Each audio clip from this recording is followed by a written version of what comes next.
Bismillahirrahmanirrahim. Assalamu alaikum. Welcome to FEMDC online lecture room. I am Muhammad Farhan, lecturer of mathematics, FEMDC Boys Mardan. Dear student, today we are going to discuss second year math, chapter 5, topic definite integral is a limit of sum.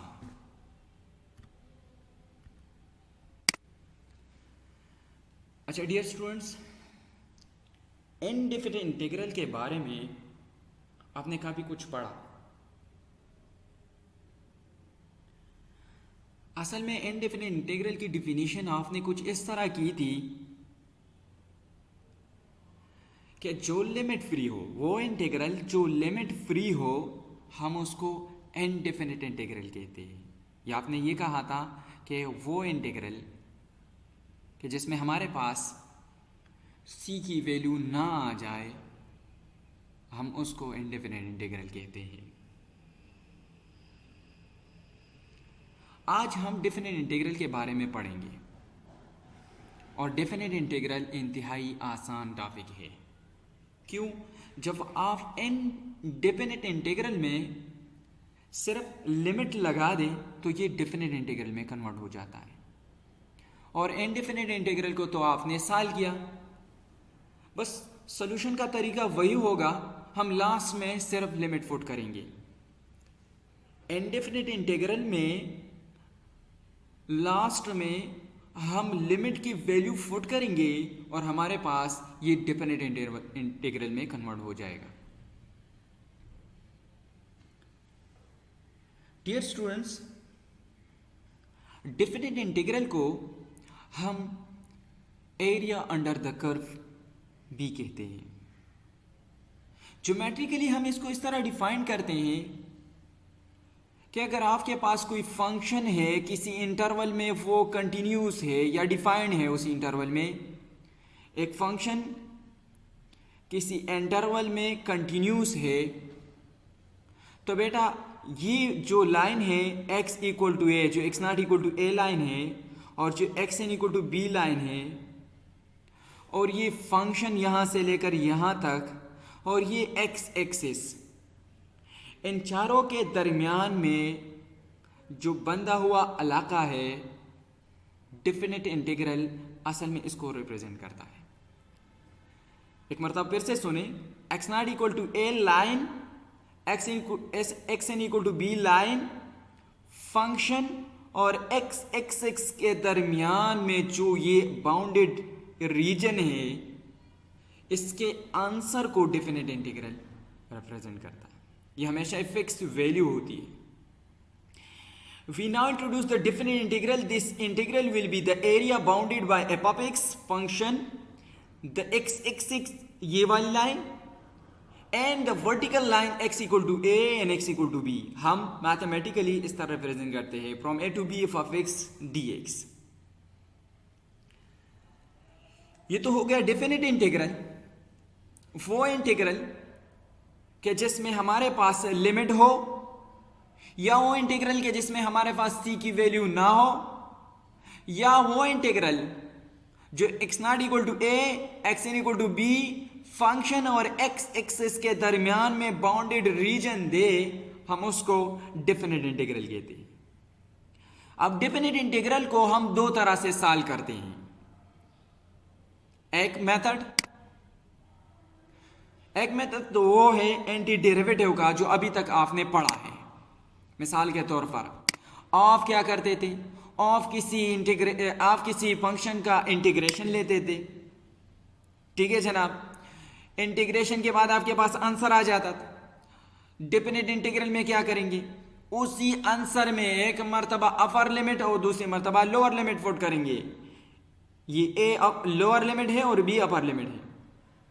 आप जो indefinite integral था, जो solution था, उसी solution में एक मर्तबा upper limit minus lower limit put करेंगे। देखिए, एक मर्तबा upper limit minus lower limit, तो आपके पास आंसर आ जाएगा।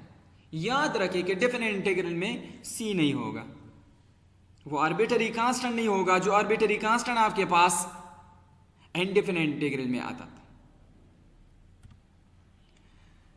दूसरी definition definite integral is a limit of sum. बेटा अगर आपके पास कोई फंक्शन है, कंटिन्यूस भी है, और उस फंक्शन का ग्राफ आपके पास स्क्वायर हो या रेक्टेंगल हो या ट्राइंगल हो या ट्राइफिजियन हो या कोई ऐसा ग्राफ हो जिसका एरिया ऑलरेडी हमें पता हो, तो उसको डील करना आसान होता है। लेकिन आपके पास अगर कोई ग्राफ इर्रेगुलर शेप का हो, जैसा ये एग्जांपल है, अब आपसे मैं कहूं कि x nought equal to a से xn इक्वल टू b तक ये जो फंक्शन है इसका एरिया कैलकुलेट करें, तो इसके लिए हमारे पास कोई फार्मूला नहीं है। हम क्या करते हैं, हम इस इंटरवल को, ये a से लेकर b तक जितना इंटरवल है, we divide into each sub interval this. हम इस इंटरवल को डिस्क्रेटाइज करेंगे, इसको छोटे छोटे टुकड़ों में डिवाइड करेंगे। इस तरह डिवाइड करेंगे कि हमारे पास जो हमारा फंक्शन है वो रेक्टेंगुलर शेप का बन जाए। इसमें देखिए, इस फंक्शन में अब छोटे छोटे रेक्टेंगल बन गए हैं, ये 1 2 3 4 5 और 6 हमारे पास छोटे छोटे रेक्टेंगल बन गए। फिर क्या करेंगे, फिर तमाम रेक्टेंगल का एरिया फाइंड आउट करेंगे और उसको सम करेंगे। ये definite integral as a limit of sum का फार्मूला। याद रखे बेटा, अगर इस रेक्टेंगल का एरिया आपने कैलकुलेट करना है तो आप क्या करेंगे, आप ये वाली जो लाइन है जो x इक्वल टू a है, ये यहां पर हमें f ऑफ a देता है, इसको आप इसके साथ मल्टीप्लाई करेंगे, x0 से x1 का फासला, और ये डेल्टा x होता है। और इसको मालूम किस तरह करते हैं, upper limit minus lower limit divide by n, और ये हमें गिवन होगा पेपर। ये डेल्टा x, ये भी डेल्टा x, ये भी डेल्टा x, ये भी डेल्टा x, ये सारे डेल्टा x है। तो हमारे पास फार्मूला इस तरह बन जाएगा। अगर कोई फंक्शन कंटिन्यूस है, हम क्या करेंगे, इंटरवल को डिस्क्रेटाइज करेंगे। फिर इंटरवल के राइट एंड पॉइंट्स, आप लेफ्ट एंड पॉइंट्स भी ले सकते हैं। जब आप राइट एंड पॉइंट सेलेक्ट करेंगे तो आपके पास f of x1 plus f of x2 plus f of xn तक जाएगा। और लेफ्ट एंड पॉइंट सेलेक्ट करेंगे तो x0 से शुरू होगा, xn माइनस 1 तक जाएंगे। ये b minus a divide by n हमारे पास डेल्टा है, और ये लिमिट क्या रिप्रेजेंट करता है, तो देखिए इसका एरिया क्या होगा, डेल्टा x इंटू ये वैल्यू, इसका एरिया क्या होगा, डेल्टा x मल्टीप्लाई दिस, इसका एरिया क्या होगा, delta x multiply this value. तो इन लोगों ने क्या किया है, फंक्शन के वैल्यू से डेल्टा x को या b minus A divide by n को, या बास बॉक्स में h लिखा है, h को कॉमन लिया है। लिमिट क्यों लगाया है, आप देखिए यहां पर कुछ एरिया आपका नहीं है, ये वाला, और आपने उसको अपने रेक्टेंगल में शामिल किया है, लेकिन कुछ एरिया आपका था और आप उसको अपने रेक्टेंगल में शामिल न कर सके। सिमिलरली इसमें देखिए, इन सारों में। तो ये लोग क्या करते हैं, ये लोग ये कहते हैं कि अगर आप इन इंटरवल को इंतहाई छोटा कर ले, यहां से यहां तक आप इनको इंतहाई छोटे छोटे पॉइंट्स में डिवाइड करें तो छोटे छोटे रेक्टेंगल बनेंगे, इनफाइनाइट छोटे छोटे रेक्टेंगल बनेंगे। तो फिर वो क्या होगा, उसमें ये प्रॉब्लम नहीं होगा कि किसी और का इलाका आपने कब्जा किया हुआ है या आपका इलाका कोई और कब्जा कर ले। आपने किसी और के इलाके को अपने इलाके में शामिल किया हुआ है और आपके इलाके को किसी और ने अपने इलाके में शामिल किया, फिर ये बातें नहीं होगी। तो यहां पर हम लिमिट की वैल्यू लगाते हैं। अगर आप लिमिट हटा दें और आप कहें कि नहीं बस ठीक है मैंने अप्रॉक्सीमेटली मालूम करना है, तो आप b minus A divide by n, और ये आपके पास फार्मूला बन जाए, और इसको हम डेल्टा x भी कहते हैं। एक सवाल को डील करते हैं 5.4 एक्सरसाइज से, एक सवाल को डील करते हैं। Determine the approximate area of the region bounded by the function this from x equal to a and x equal to b for n sub interval. और क्वेश्चन है n equal to 2, a equal to 0 b equal to 2 के लिए आप इस problem को solve करें।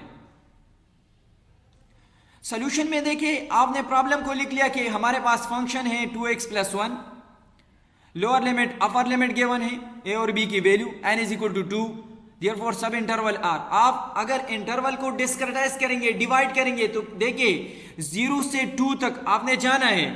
Delta x की value आपके पास क्या आती है, b minus a divide by n, 2 minus 0 divide by 2। Delta x आपके पास 1 है, तो इनिशियली आपके पास क्या होगा, इनिशियली आपके पास होगा ये a इक्वल टू 0 है और लास्ट वैल्यू आपके पास 2 है। तो a और 2 के दरमियान में अगर आप 1 हाइट h1 या डेल्टा x1 ले ले तो आपके पास कितने रेक्टेंगल बनते हैं, ओनली 2 रेक्टेंगल। तो ये कहते हैं कि अगर हमारे पास n इक्वल टू 2 है तो हमारे पास 2 ही रेक्टेंगल बनेंगे, इंटरवल भी 2 आएंगे। राइट इन पॉइंट इसमें क्या है, x1 और x2। डेल्टा x की वैल्यू आपको यहां से मिल जाएगी।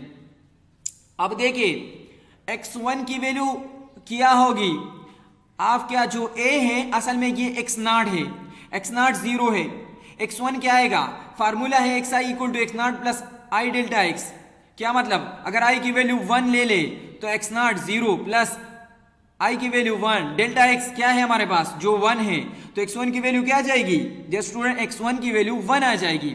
अब इसी x1 पर फंक्शन की वैल्यू क्या होगी, वही x1 पर देखिए आपके पास right and point x1 x2 है ना, बस आपने x1 x2 को फाइंड आउट करना है और उसी पर फंक्शन की value f of x1, function की वैल्यू क्या आ गई, देखिए फंक्शन है 2x प्लस 1, x की जगह x1 रिप्लेस करें, 2x1 प्लस 1, x1 की वैल्यू 1, 2 प्लस 1, यहां से f ऑफ 1 की वैल्यू आपके पास 3 आ गई।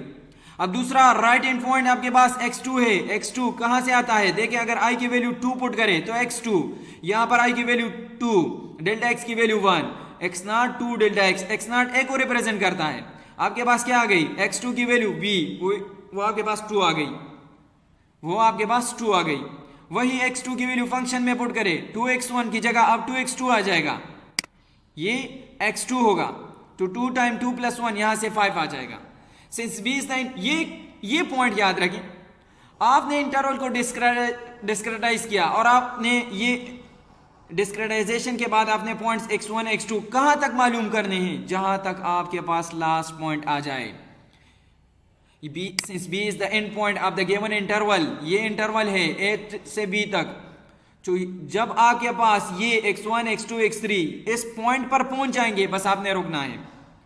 अब क्या करें, अब x1 और x2 पर आपके पास फंक्शन की value f of x1 f of x2 available है, आ गए हैं ऑलरेडी, आपने उठाकर फार्मूले में पुट करने हैं। फार्मूला क्या होगा, डेफिनेट इंटीग्रल के लिए from a to b f of x dx का फार्मूला कुछ इस तरह होगा, delta x b minus a divide by n, delta x f of x1 plus f of x2, दो इंटरवल है तो 2 ट्राइंगल बने, रेक्टेंगल बनेंगे, उन 2 रेक्टेंगल का एरिया फाइंड आउट करेंगे और उनको सम करेंगे। सिंपल ये है, डेल्टा x इसके साथ भी है, डेल्टा x इसके साथ भी है, डेल्टा x और f of x1 area of the first rectangle, delta x और f of x2 area of the second rectangle, तो इन दोनों को सम करेंगे, ये आपके पास 8 आ जाएगा।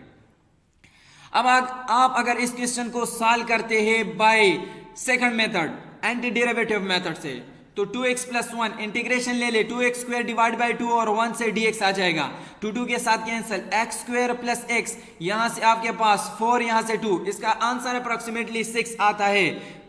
तो गलती किधर थी, एरर कहां से राइज हुआ, यहां से, जो हमने इंटरवल को हमने फंक्शन को फाइनाइट इंटरवल में डिवाइड किया। अगर हम इनकी वैल्यू इंतहाई स्मॉल ले ले, जैसे ये 2 पॉइंट्स मैंने लिए हैं, इंतहाई स्मॉल ले ले, तो हमारे पास जो रेक्टेंगल बनेंगे वो अप्रॉक्सीमेटली क्या होंगे, वो इसी फंक्शन के एरिया को रिप्रेजेंट करेंगे। अच्छा जी, कुछ असाइनमेंट। क्वेश्चन नंबर फर्स्ट, आपके पास क्वेश्चन है x equal to X square plus A, वही x equal to A, x equal to B for sub interval. आपके पास फर्स्ट में n equal to 2, a is equal to 0, b is equal to 2, दूसरा n is equal to 4 and so on. Thank you.